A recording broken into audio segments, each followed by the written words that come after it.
Hi, my name is Eddie C., and welcome to My Positive Podcast.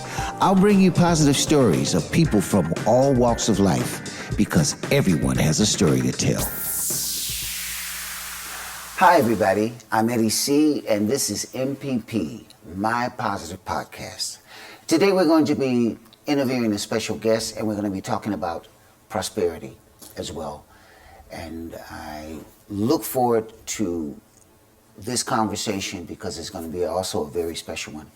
We're here at the wonderful Pilgrim House here in Antwerp on the Pilgrimstraat.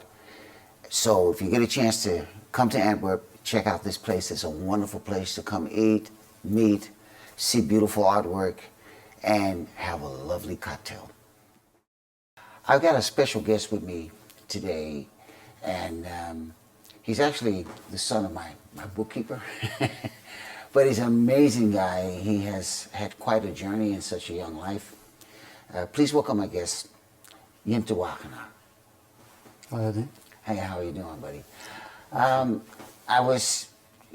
Your story is quite remarkable. You're actually a physiotherapist, and that was basically your main job, working together with your lady, with your partner, your Ellie, and you all were both physiotherapists. But you had a terrible car accident. It was about a couple of years ago, right? No? Yeah, 2.5 years ago. 2.5 years ago, and now you had a spinal injury, so you're not able to walk. You have to do everything in your wheelchair. But what I've seen you do in these few minutes that I've seen you come around, you get along quite well with your handicap. Can you tell how this whole thing happened? Well, we were actually just together for 1 month, and we went for the Easter weekend to Zurich to be a weekend away from everything and spend some real time together. And on the way back home, I needed to take an exit. We were going to pass Cochem, which is a small village near the Mosel River, and they say that it's a very picturesque village. So I had to take the exit, and whilst taking the exit, my brakes failed. Wow. And instead of being able to take the turn, my car kept going at 122 kilometers an hour. And hence I went straight and we crashed. Oh, man. And how old were you when that happened? Well, I'm 32 right now, so back then I was 29, I think. 29, wow. Such an early beginning part of your life, in fact, discovering a lot of things. But reading a bit more about your story, because you were a physiotherapist trainer for the Antwerp Giants, the basketball team, and you've done some, I think with handball, you worked with some people as well. But you're now in a phase in your life where you've been busy with, I know, after your surgeries, and you're in a certain rehabilitation phase. And I know that when we spoke to each other before, when we first met at one of my concerts, that you had so positive energy about getting over this. It's amazing. You were also very busy with a lot of hobbies. What were some of the hobbies that you did? Well, during COVID, because we're talking the period past COVID, so we were quite chained in our houses, so we had to find new hobbies.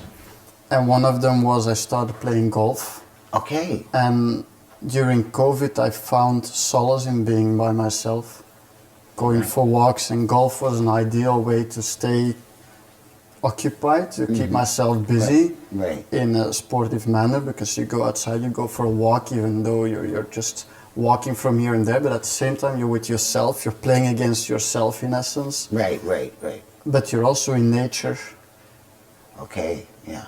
So it was one of the only sports that was still allowed for us to do. Normally I was doing boxing. Okay, wow. And once in a while, playing basketball at a club. But normally it was kickboxing, but kickboxing wasn't allowed anymore during COVID. Right. But now we're talking the period before the accident is the aftermath of COVID, so we're allowed to go boxing again. I was doing golf. So yeah, I was doing that, but also I woke up every morning at 5 a.m. to start with my workout. So I was doing a workout every morning at home. So early riser as well as an early sleeper then. Yeah, it was getting up at 5 o'clock, but indeed it's also going to bed at 9:30. Quite amazing. Quite amazing. I don't think I would be able to do that. It's a matter of training. Just training, but being a musician all my life, you know, was always late. I mean, my average mornings were, nights were like starting at, you know, leaving out the door at 1 o'clock in the afternoon and then arriving back home at 4 o'clock in the morning. So that's wouldn't be an option for me in most cases, you know. Although I do try to balance that out when I'm not performing and working. So tell me, this whole process, I mean, you're busy now with some new things because you had your life before the accident and you have your life after the accident because you said also Ellie had some injuries. How did you all work that out together? Because of course it was for her a trauma and for you as well. But how did you all work through that? Well, I have to be completely honest in this. I was, for a long period, very selfish. Now, she had a severe trauma, but I was hospitalized for 4 months. In 2 years' time, I had 10 surgeries. Wow. A few of those were revisions of mistakes that have been made. Now, I'm not going to point fingers. It's what's water under the bridge. But my main focus was for a long time on myself.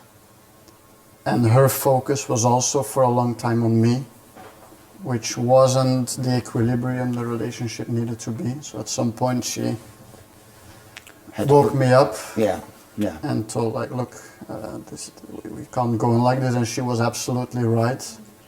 But she's a very strong woman. I mean, I met her and she's like really 200% behind you. And she saved my life. I had at one point an infection due to a wound and nobody found what was going on and the physicians were also a little bit careless, to put it in a little bit of it's not in a mild way. Yeah, indeed.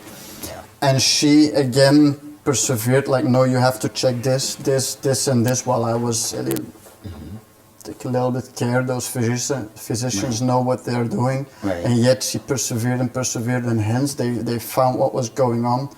And if they didn't find it, the infection could have gone to my blood and I could have died. Wow. So she's the one, she saved my life as well.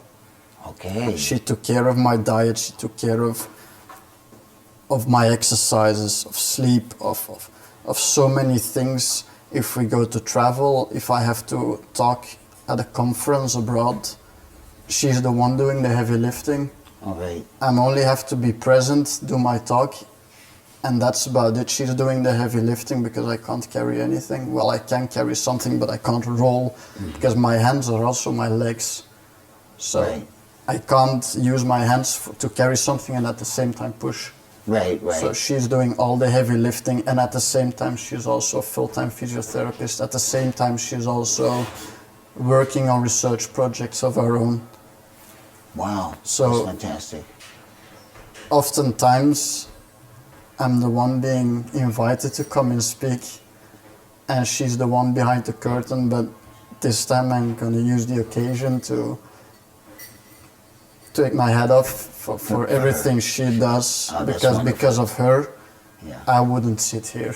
All right, that's I beautiful. wouldn't be invited to talk at medical conferences. I wouldn't be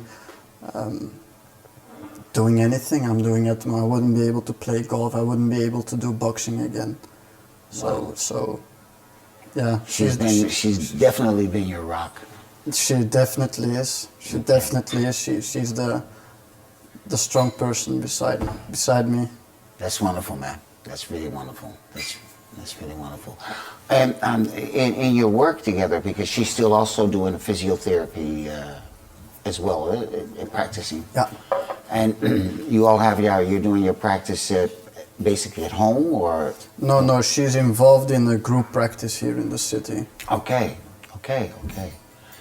And I know when we spoke to each other on the phone the couple of times, and I asked you about if there were different, I know, new things happening, of course, with development and science and everything. There are new possibilities. Do you think you'll ever be able to have an operation where you're able to maybe walk again, in combination with, I don't know? I always hope. There was an experimental surgery in Switzerland where they did a bypass from the brain all the way to the spinal cord. Right. But I'm not eligible for it. And also, because I spoke to them, I was in Switzerland, we were in Switzerland last month, and we spoke to them, and they said that actually I wouldn't be eligible also because I already progressed too far. Because I can already walk again if I have my brace. Well, walk is a strong word, but knowing that I come from nothing in my lower limbs, right. And now if I'm at home in a controlled environment, Right. and I have my braces on, then I can walk with a walker. Okay, because I remember in the beginning, your father, I spoke to your father shortly after the accident. He and your mom were completely devastated. Yeah, don't forget, from the 3 children, 1.5 is left. Yeah, It's 3 divided by 2. yeah. And I know it. I say it in a humoristic way, but Yeah. in essence, it's true. Yeah. That's right. Yeah, quite some heavy times, but some positive times behind it. Yeah. You're here. We're able to have this conversation now, and you're able to share that and bring also bring your, I always say, better half into the light, as well. She deserves a big shout out to Ellie. Yeah, big shout out Also to from Ellie. my side, because I met her. She's a lovely lady and really definitely a rock. Definitely, and then we only covered the small part of all her virtues. So I think we need more than one day if we want to discuss all her virtues. Okay. So now you're in a situation where you have your daily. Can you give me a description, or my listeners, and my viewers, a description of a typical day in JW's life? A typical day is I get up around 6:30. Well, we get up together around 6:30. Ellie goes to work. I go to the rehab facility. I rehab around 3 to 4 hours. Then I have lunch. And then what is the process in the rehab period? What are you exactly doing in that time? Well, I start around 8:30 by myself because my session with the physio starts at 9:30. So I want to get in bright and early so I can already do some preventive work on my shoulders and my core, because like I said, my arms are my new legs, so they need to be trained properly Right. in terms of injury prevention, because you can have shoulder injuries from pushing all the time. So that's what I do the first hour. Then I have, like, give or take an hour with the physio where they do joint mobilizations. Right. Because you're sitting almost the entire day, so some joints get stiff. So you need to do certain movements. We need to preserve the mobility. So that's one of the parts. Then we do some guided exercises to activate certain muscles in the hope that they would awake again, the ones that are sleeping. Or we do some practice exercise for walking. All right. And after an hour, give or take, I continue by myself, also with walking exercises, with strength exercise for my legs. So I'm there, give or take 3 hours. Then I go have lunch. If necessary, I go to the university hospital to check whether they're testing participants for my research study for my PhD. If so, I meet them, I do the testings, or I try to make schedules for testings. And if I have testings for a day, then afterwards I do testings, I do the assessment protocols. It takes 90 minutes where we assess acute ankle sprain patients, athletes with an acute ankle sprain. We assess their mobility, their strength, their proprioception, and proprioception is the sense of movement, but also the sense of strength and the sense of positioning. So let's say I have a bottle here, to give an analogy. I need to know where I hold my hand to pour the water, Right. which movement I have to do to pour the water, but also how hard I need to pour, so it doesn't go there or doesn't go there. Right, So it right. goes into the glass. So that's proprioception in a nutshell. Okay. We do postural stability tests, jump tests, and some sprinting. So give or take, it's 90 minutes approximately. And yeah, dependent on the day, it's 1 session, 2 sessions, 3. Okay. Sometimes I have no sessions, and then I go home and then I write on scientific papers, or I prepare courses, or some days I go golfing or boxing. Okay. All right. That's what, and yeah, most of the time we finish around 6, 7, maybe 8, sometimes 9 in the evening, dependent on the day. That's quite a full day. And what about let's say the extra quality time together as a couple? At this moment, it's a little bit too few, but the good thing is, because we share our passion for physiotherapy and sports medicine, we get a lot of pleasure in talking about certain projects, about certain possibilities, hypotheticals, different cases of patients. That's some people would consider that work. For us, it's also a matter of quality time. Right, right. But yeah, in way of really living and seizing the day, it's sometimes a matter of planning it ahead, and we should do it a little bit more, in all honesty. Very, very important. Yeah, That's very important. Yeah, but that's my vice, that I get caught up in my work oftentimes and then realize, oh, I'm still working while I should have prepared maybe something. That's my vice.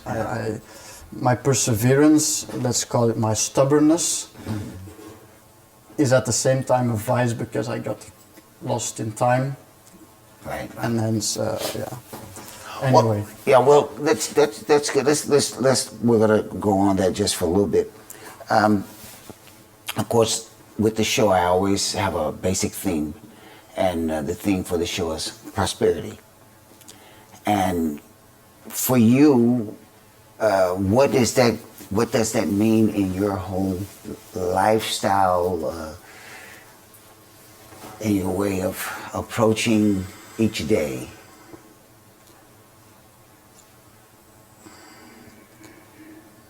Getting the best out of it. I was to put in an anecdote, I was a huge fan of Kobe Bryant. So as a basketball fan, of course, you can appreciate the Black Mamba. Yes. And he is one of the examples for me of getting up bright and early, because he woke up at 4 a.m. to do extra workouts, because he thought, if I do 1 extra workout per day, I have so many on a long time compared to my competitors, Right. so I will be the best. Right. So it's with that in mind that I try to get up and make from every rehab session the best, from every session that I'm writing a paper, make the best of it, or even if I'm doing a very boring screening session of articles where we have to go hundreds and hundreds and hundreds of articles, still make the best of it, gain knowledge from it, be productive. And at the same time, it's all with innovation and progress in the back of my head. That's what drives me to get up in the morning. So Right. Aristotle said that we all have a plan for life. Right. And- But it's also important to live now, huh? The moment. Yeah, definitely. Yeah, I get satisfaction of everything I'm doing. I'm enjoying this conversation at the moment. But in my opinion, my philosophy is that it falls all into a grander scheme of things, that we all have a plan for life. And I may rationalize it a little bit, but yeah, I love philosophy, I love history, so Aristotle is of course a big inspiration.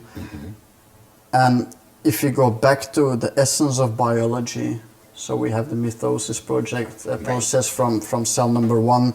It splits into 2 and 3. Number 1 gives information to 2 and 3 how to survive better.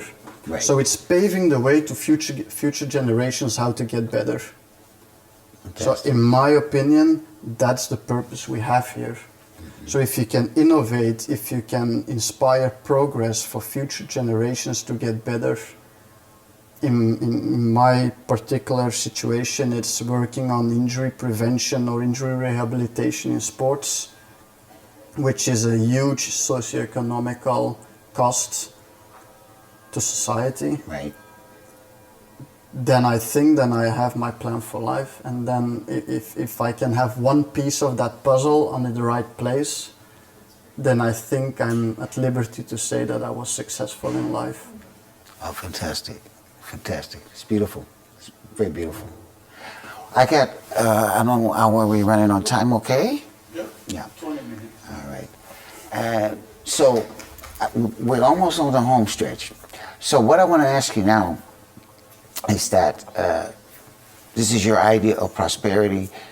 What would you tell young people today that are, say, want to be a physiotherapist or follow their dream and prosper? What would you tell them? Don't give up. Don't give up. And I know it again, it sounds catchy. Everyone says you have to persevere, but I'm a living example, and I'm not going to be arrogant about this. In secondary school, after Aisha, my sister, passed away, no one believed that I would graduate secondary school.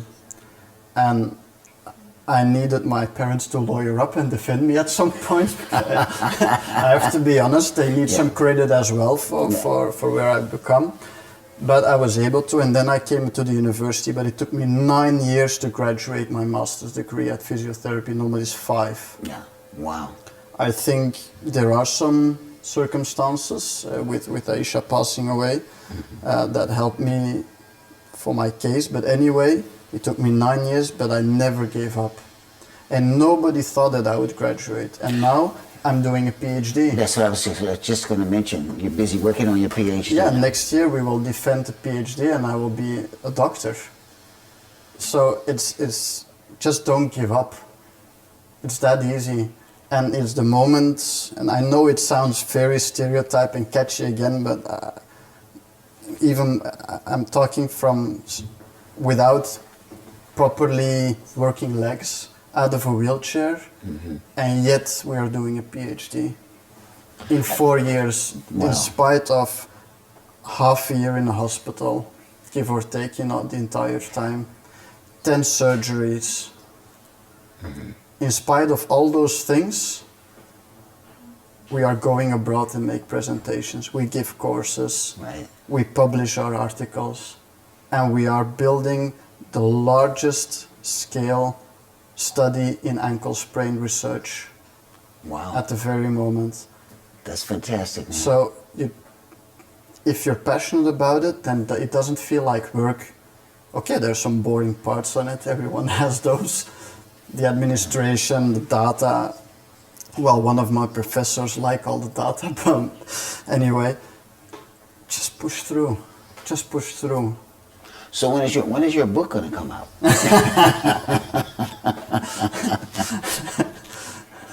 No plans for that as of yet, but maybe we can talk off record on some ideas.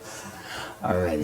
And there's, you know what, I just want to say, listening to you speak about how you look at your handicap at this moment.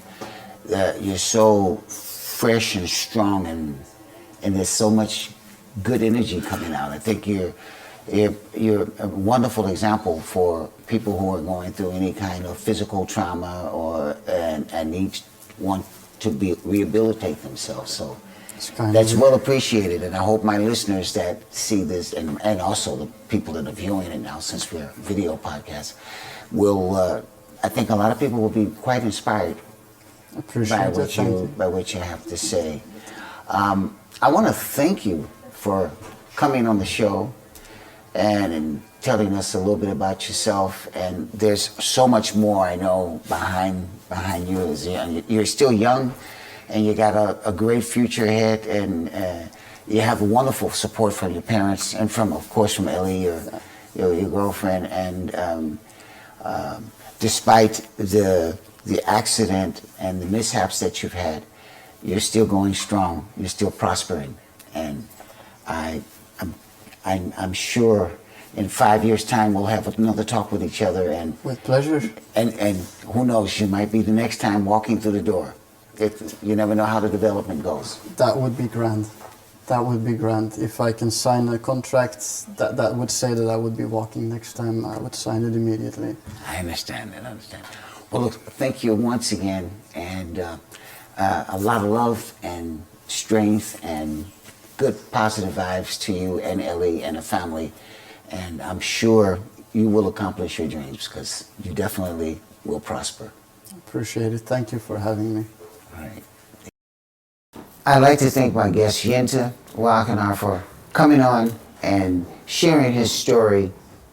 And on that point that we spoke about, here's my quote. Prosperity, wealth, and the willpower to move forward. It's about the time it takes to reach your goals. It's based on self-confidence and belief in yourself. Total connection with your thoughts and feelings. A healing process that makes you stronger as you grow and travel on your journey through life.